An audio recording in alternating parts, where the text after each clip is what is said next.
तरुणांनो, नवीन व्यवसाय सुरू करण्यासाठी सरकार देते 50 लाखापर्यंत कर्ज आणि त्यासोबत 35% सबसिडी सुद्धा. म्हणजेच या योजनेतून 50 लाख रुपये कर्ज घ्यायचं आणि बँकेला फक्त 32.5 लाख रुपये परत करायचे. म्हणजे 17.5 लाख रुपये अनुदान मिळणार आहे. आता कोणती आहे ही योजना, याला अर्ज कसा करायचा, कागदपत्रे कोणती लागतात, या इकडे सविस्तर सांगतो. योजनेचं नाव आहे प्रधानमंत्री रोजगार निर्मिती कार्यक्रम म्हणजेच PMEGP योजना.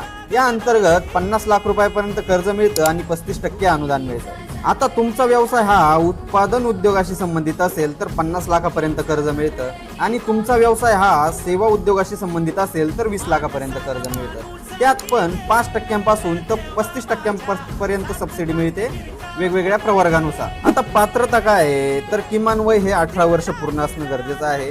उत्पन्नाची कोणतीही अट नाही. कमीत कमी 8वी पास असणे गरजेचे आहे. आता यात तुम्हाला कॅटेगरीनुसार अनुदान कसं मिळणार आहे ते पाहून घ्या. जर तुम्ही सर्वसाधारण गटात म्हणजेच ओपन गटात मोडत असाल तर शहरी भागासाठी तुम्हाला 15% अनुदान मिळतं आणि ग्रामीण भागात असाल तर 25%.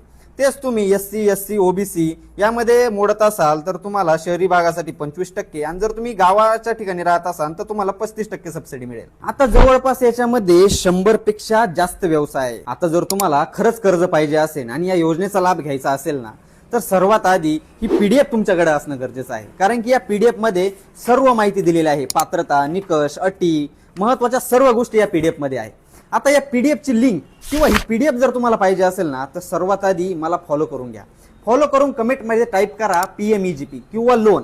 याची डायरेक्ट माहिती मी तुमच्या मेसेजमध्ये सेंड करतो. हो, परंतु जर तुम्ही फॉलो केलेलं असेल तरच तुम्हाला ही माहिती सेंड होते. त्यामुळे सर्वात आधी आपल्याला फॉलो करा आणि मगच कमेंट करा व त्याचसोबत हा व्हिडिओ तुमच्या 3 मित्रांना व गरजू व्यावसायिकांना शेअर करा.